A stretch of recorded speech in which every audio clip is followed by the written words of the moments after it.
Planification familiale, un levier sûr pour rendre les plans du développement local sensibles à la santé de la mère et l'enfant. C'est autour de cet idéal que ce lancement officiel des campagnes nationales d'offres gratuites des services de planification familiale 2024 a été effectué sous le regard des responsables du gouvernement, partenaires techniques et financiers, acteurs de la santé, ONG, sociétés civiles et autres, dans la perspective de réduire la mortalité néonatale et infantile. Dans cette salle d'un espace hôtelier de la place, l'atmosphère est vive. La cérémonie de ce matin marque le début officiel de cette campagne sous le thème planification familiale, un moyen d'espacement des grossesses et d'épanouissement de la famille. La planification familiale est reconnue depuis longtemps en Afrique subsaharienne comme un des leviers essentiels pour capturer le dividende démographique et assurer la santé et le bien-être des familles. Elle occupe une place centrale dans les enjeux politiques, économiques et sociaux qui façonnent le développement de notre pays, la Guinée. L'accès universel aux méthodes contraceptives modernes est une nécessité garantie par la loi de la santé et de la reproduction en Guinée depuis 2000. La Guinée a érigé la planification familiale en priorité nationale, témoignant ainsi de la volonté ferme de l'État de répondre aux besoins des couples, des adolescents et des jeunes pour leur plein épanouissement, permettant ainsi de planifier la naissance de leurs futurs enfants. En Guinée, selon les résultats de l'enquête démographique 2018, la prévalence contraceptive est de 10%. L'estimation réalisée avec TRAC 20 en 2023 a montré un taux de 13,5%, alors que l'objectif était d'atteindre 18,5% en 2023. Les données actuelles montrent que ces objectifs sont très loin d'être atteints. L'indice synthétique de fécondité demeure élevé à 4,8 naissances par femme, malgré les efforts déployés par le gouvernement et ses partenaires. J'invite également tous les Guinéens et Guinéennes à participer activement aux différentes activités programmées tout au long de cette campagne. Le faible taux de prévalence contraceptive expose à des risques accrus d'avortement et d'interruption de grossesse. C'est fort de ces constats que la Guinée s'est résolument engagée dans le repositionnement de la planification familiale, une initiative renouvelée annuellement. Les résultats encourageants obtenus sont le fruit d'une étroite collaboration entre mon département et ses partenaires techniques et financiers.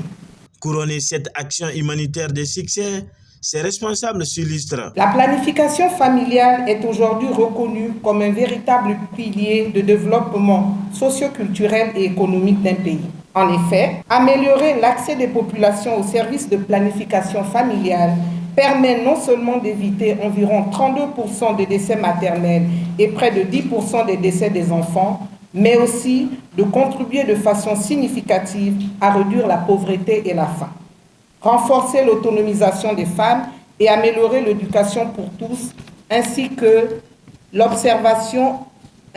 préservation de l'environnement. Dans notre pays, chaque jour, 6 femmes meurent en donnant la vie. La planification familiale reste un moyen sûr pour prévenir ces décès maternels. Conscient de cette situation, le gouvernement de la Guinée a démontré son leadership en ayant inscrit la planification familiale comme une stratégie phare de développement à travers diverses activités prioritaires. En témoignent les ressources importantes investies par l'État pour couvrir 50% des besoins du pays en produits contraceptifs depuis plusieurs années, les efforts de mobilisation de ressources endogènes déployés auprès des communautés de la Guinée et le compas. En investissant aujourd'hui dans la planification familiale, on investit dans un lendemain meilleur.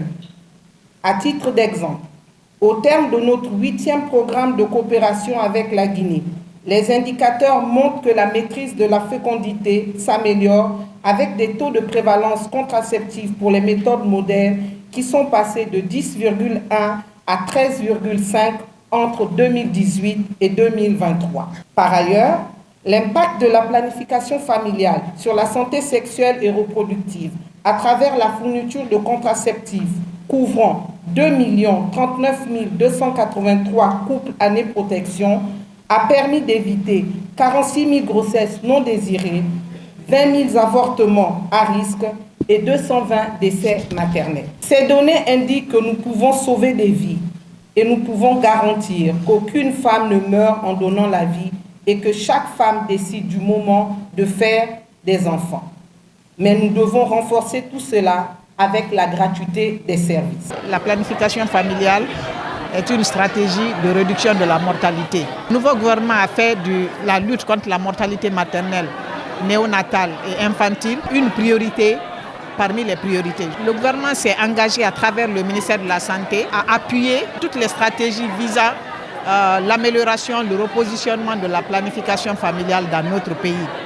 Aujourd'hui, le gouvernement guinéen paye 50% des besoins en contraceptifs, toujours dans le but d'améliorer la disponibilité de ces produits en vue de contribuer à la réduction de la mortalité maternelle, néonatale et infantile à travers cette stratégie.